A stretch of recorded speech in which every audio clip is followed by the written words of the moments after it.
¿En el Perú se puede transformar esta realidad en esta otra? Por supuesto que sí. Techo digno. Este es un aporte al Plan Nacional de Vivienda del próximo gobierno. Hay dos grandes retos que el próximo gobierno debe asumir. El primero es la brecha habitacional de los pobres extremos. Y el segundo es el nefasto crecimiento horizontal de las urbes, ciudades, pueblos, que cada vez crecen más horizontalmente producto de muchas dinámicas urbanas, entre ellas las invasiones. Se dice mucho que la pandemia ha desnudado los graves problemas que tenemos en el país. La pobreza ha crecido enormemente en el año 2020 producto de la pandemia. Y aunque se está reduciendo hacia el 2021, todavía tenemos niveles de retroceso de 5 o 10 años en cuanto a pobreza y pobreza extrema. Históricamente, la brecha de vivienda de los hogares de extrema pobreza no ha sido atendida por el bono familiar habitacional del programa Techo Propio. ¿Por qué? Por falta de financiamiento complementario, es decir, por falta de créditos hipotecarios para los pobres extremos. El déficit nacional habitacional total, es decir, cuantitativo más cualitativo, se calcula aproximadamente en 1,2 millones de unidades de vivienda y es un valor que año a año no baja, va subiendo. La brecha habitacional cuantitativa de las familias que están en extrema pobreza, tanto urbanas como rurales, se calcula aproximadamente en 240.000 unidades de vivienda. ¿Cómo se financia actualmente la construcción de viviendas para hogares en pobreza no extrema? Existe desde hace 2 décadas, en el marco del Plan Nacional de Vivienda, el bono familiar habitacional del programa Techo Propio. Este bono consiste en una cantidad de dinero que el Estado entrega a las familias dependiendo de 3 condiciones. Si la familia no tiene un lote titulado ni posee una casa, es decir, no es propietaria de una vivienda, puede recibir 38.500 soles de bono para comprar una vivienda nueva dentro del programa Techo Propio. Si es unifamiliar, la vivienda puede costar hasta 87.400 soles, es decir, desde 38.500 hasta 87.400. En el mercado usualmente se encuentra al máximo precio. Eso significa que una familia que recibe este bono va a requerir de un crédito hipotecario de 48.900 soles. Si esta familia compra una vivienda nueva en un edificio o en una quinta o un condominio o un conjunto residencial, el precio máximo de esta vivienda puede ser de 109.200 soles, menos el bono de 38.500, tendría que conseguir un crédito hipotecario de 70.700 soles. Hay 2 excepciones. Las familias que tienen personas con discapacidad de las Fuerzas Armadas y de la Policía Nacional del Perú recibiría un bono de 48.125 soles. Y si se trata de una familia que ha sido víctima del terrorismo y por eso ha perdido su vivienda, el bono será de 53.125 soles. La segunda modalidad de techo propio es construcción en sitio propio. Y esto es para las familias que ya tienen un lote titulado con o sin una vivienda precaria, pero que además ese lote cuenta con servicios básicos, agua, desagüe, electricidad.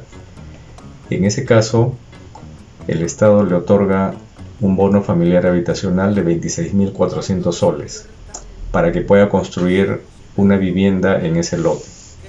Lo que puede construir es un módulo habitacional aproximadamente de 30 metros cuadrados que puede constar de 2 habitaciones, un espacio de baño, un espacio de cocina y un espacio de lavandería. Y la tercera modalidad de techo propio es el mejoramiento de una vivienda. En este caso, la familia debe ser propietario de la vivienda y puede recibir un bono de 10.120 soles, que lo puede utilizar para reforzar con columnas o vigas su vivienda, para colocar aparatos sanitarios, para poner pisos, tarrajear las paredes, pintarlas, instalar electricidad, colocar grifería, etc. Cualquier tipo de mejora que pueda tener su vivienda.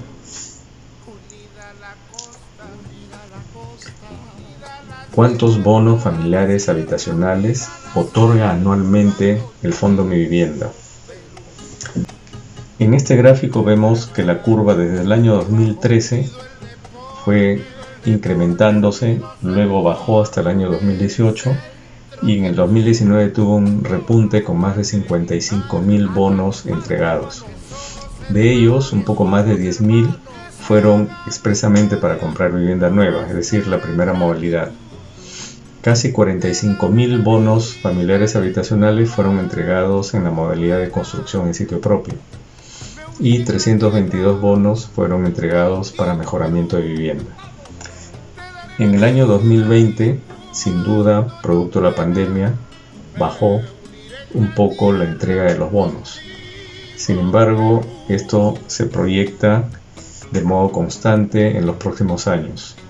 Es decir, en términos globales, el Fondo Mi Vivienda, a través del programa de techo propio, atiende a aproximadamente 55.000 hogares pobres que reúnen los requisitos, con una inversión aproximadamente de 1.500 millones de soles. En estos tres casos se requiere que los promotores inmobiliarios privados capten a las familias pobres. Estas tienen que reunir todos los requisitos para ser beneficiarios del bono y de ese modo el Fondo Mi Vivienda les puede asignar el bono. El mercado entonces define la demanda atendible y establece la oferta. ¿Cuál es, en resumen, el diagnóstico de la pobreza extrema en pandemia? Los 240.000 hogares urbanos o rurales en pobreza extrema viven en zonas marginales, de alto riesgo no mitigable, de protección ambiental y sin servicios básicos. Estas familias no pueden acceder a un bono familiar habitacional para comprar una vivienda porque no son elegibles para un crédito hipotecario. Tampoco pueden acceder a un bono familiar habitacional para construir en sitio propio, porque no poseen lotes titulados con servicios básicos. Y de igual modo, tampoco podrían acceder a un bono para mejorar sus viviendas porque no las tienen. Los promotores inmobiliarios privados no toman en cuenta a estas familias en sus proyectos masivos de vivienda, obviamente porque no generan rentabilidad. Entonces, ¿cómo se puede financiar la construcción de viviendas dignas para hogares en extrema pobreza? Este nuevo bono familiar habitacional debe ser de deuda cero, es decir, las familias pobres extremas que las reciban no deben quedar endeudadas ni por un crédito hipotecario ni por una cuota inicial que haga falta pagar en el marco del programa Techo Digno. ¿Cómo se consigue? Excepcionalmente, durante 4 años, desde el 2022 hasta el 2025, se debe triplicar el presupuesto de este programa Techo Digno, de 1.500 millones de soles, que es actualmente, en el marco del programa Techo Propio, a 4.500 millones de soles por cada año. Con los primeros 1.500 millones de soles se continúa otorgando bonos familiares habitacionales a 55.000 familias, como lo fue en el año 2020. Esto de modo anual y mediante las 3 modalidades establecidas. Con los otros 3.000 millones de soles se otorga el nuevo bono familiar habitacional deuda cero de 50.000 soles cada bono para 60.000 familias pobres extremas cada año.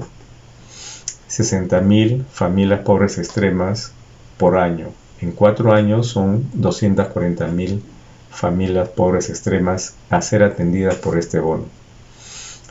En ese caso, la brecha habitacional de la pobreza extrema se cerraría en estos 4 años. El Estado, a través del sector vivienda, ejerce su rol subsidiario en calidad de promotor habitacional. ¿Para qué?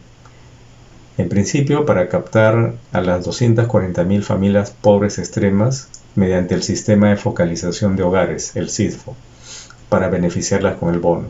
El Estado sabe dónde están, en qué condiciones viven, en qué lugares se encuentran, y para eso se tiene el SIDFO. El Estado, como promotor habitacional, además, tiene la capacidad de organizar e incentivar al empresariado privado. Esto para la construcción masiva de viviendas, creando barrios sostenibles. Y además, el Estado, con esta acción, va a lograr contener el crecimiento horizontal de las ciudades y los pueblos, densificando hacia el interior, es decir, poniendo en práctica el concepto de la ciudad de 15 minutos, que es el tipo de ciudad post-pandémica que debe prevalecer en la humanidad. Estas son en secuencia las acciones que debe hacer el Estado promotor habitacional a través del Ministerio de Vivienda, Construcción y Saneamiento. En principio, debe detectar todos los barrios urbanos marginales en el país que tengan lotes formalizados, que estos lotes tengan servicios básicos y que tengan un nivel de consolidación mediano. El Estado se asocia con las familias propietarias originales de estos lotes, porque estas familias van a aportar su lote para un futuro conjunto residencial. En paralelo, el Estado identifica a las familias pobres extremas en las zonas marginales y va a captar el triple de hogares en extrema pobreza que el número de lotes en cada barrio urbano marginal. Además de captarlas a través del SIDFO, las va a capacitar mediante una beca Censico, es decir, van a tener por lo menos un miembro de cada familia la capacidad de trabajar en construcción. Y además, el Estado las va a calificar y les va a otorgar el nuevo bono familiar habitacional deuda cero. Teniendo a las familias originales, teniendo el barrio urbano marginal con lotes formalizados y con servicios, y por otro lado teniendo el triple del número de familias en extrema pobreza, el Estado va a crear una unidad de gestión urbanística, una UGU, y con esto empieza a promover concursos oferta entre constructores privados. Y esto es para construir conjuntos habitacionales de 5 o 6 pisos, es decir, crecimiento vertical. El constructor privado aportará una cuota solidaria de mano de obra de un miembro o una persona por familia pobre extrema. Y de ese modo las familias pobres o los miembros de las familias tendrán la oportunidad de trabajar directamente en construcción y de algún modo pagar una especie de cuota inicial simbólica por su vivienda.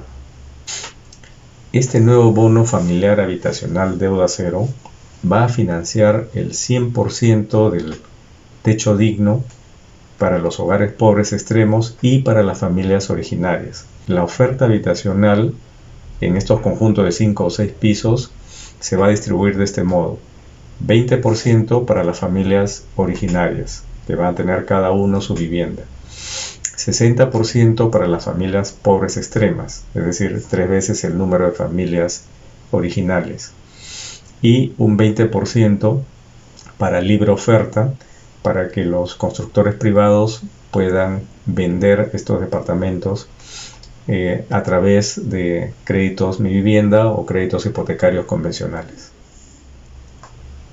De este modo, con este nuevo rol de un Estado promotor habitacional, se va a evitar el crecimiento informal, es decir, la construcción sin ninguna guía profesional que pone en peligro a las familias. Y más bien se van a tener programas de vivienda con viviendas al alcance de las familias que después, posteriormente, las pueden modificar, las pueden hacer inclusive crecer dentro de un conjunto habitacional.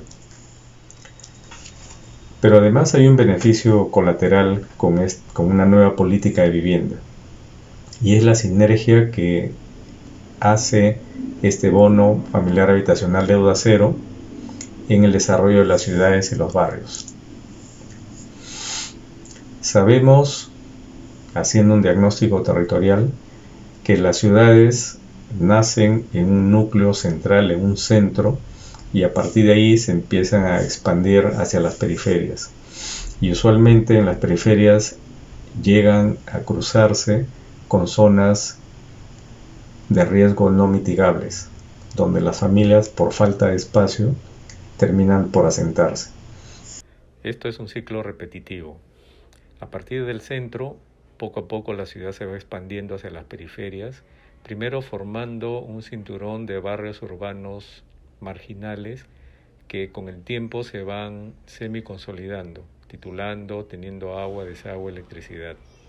Posteriormente, el cinturón se va expandiendo, usualmente hacia las laderas donde las hay, donde se terminan conformando barrios urbanos marginales totalmente informales, no consolidados, usualmente en zonas de riesgo no mitigables y por supuesto sin servicios básicos.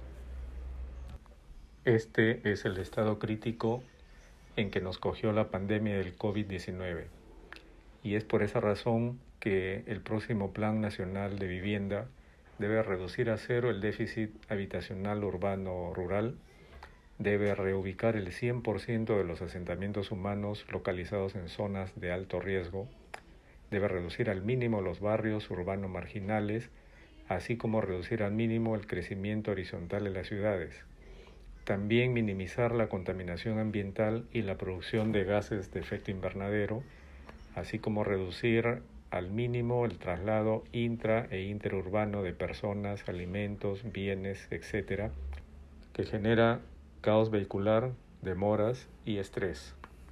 Igualmente, se debe priorizar la atención de vivienda a la población de extrema pobreza, como hemos visto a través de un programa Techo Digno. Se debe reducir a cero la informalidad en la construcción habitacional, básicamente por razones de seguridad, y por supuesto, reducir a cero el tráfico ilegal de tierras. Los nuevos programas de vivienda masiva deben regenerar el suelo urbano cercano al centro de las ciudades y de los pueblos. Se debe evitar seguir haciendo vivienda en las periferias. Las nuevas zonas de la ciudad en el mediano plazo deben caracterizarse por brindar un hábitat sostenible, construido sobre zona urbana formal, con servicios, transporte, equipamiento y por supuesto mayor densidad poblacional. Las ciudades compactas de 15 minutos en el futuro nos permitirá afrontar otras pandemias tipo COVID-19 de la mejor forma, mejor preparados, evitando los traslados excesivos de las personas y consiguiendo hábitats sostenibles para todos.